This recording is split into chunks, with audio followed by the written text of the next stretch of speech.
بسم الله الرحمن الرحيم. أأوى كوشك بوا نموني جياني دنيا ونموني مردنا. خواهي ورد فرمي واضرب لهم مثل الحياة الدنيا كماء إن أنزلناه من السماء فاختلط به نبات الأرض. أبيني أو دنيايا وكو شوايا وكو أويوايا كبهاران بارانك دبارت أو دنيا وكجوكي وكويستانو أو أرزاها مويشين دبيت باشان فأصبح هشيما چی لێدێت وشک دەبێتە پوش و پەڵاش وای لێدێت کە با دەیبات هەروەکو چۆن بەهاران باران دەبارێت و دنیا سەوز دەبێت لە پاییزاندا وشک دەبێت ژیان و عمری ئینسانیش شێوەی ئەوەی هەیە ژیان و عمری ئینسانیش چەند بەهارێکە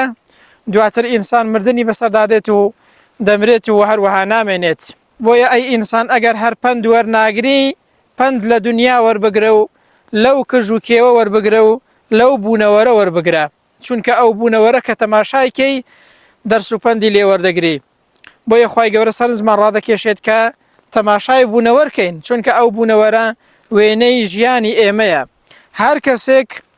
لەو دنیایەدا تۆوی چاکە نەچێنێت لە قیامەتدا بەرهەمی دەست ناکەوێت هەروەکو چۆن جوتیارێک لە زستاناندا تۆ نەچێنێت لە بەهاراندا دروێنە ناکات دەیسوێن بەخوای گەورە هەر کەسێکیش لەو دنیادا تۆوی چاکە نەچێنێت و چاکەکار نەبێ و موسڵمان نەبێت لە قیامەتێدا پاداشتی چاکەی دەست ناکەوێت و بەرهەمی چاکەی دەست ناکەوێت وێنەی ژیانی دنیاش چەند بەهارێکە ئاوا وشک دەبێت و ئینسان نامێنێت ئەی ئینسان پند وەربگرە لەو دنیایە و لەو ژیانە چونکە چۆن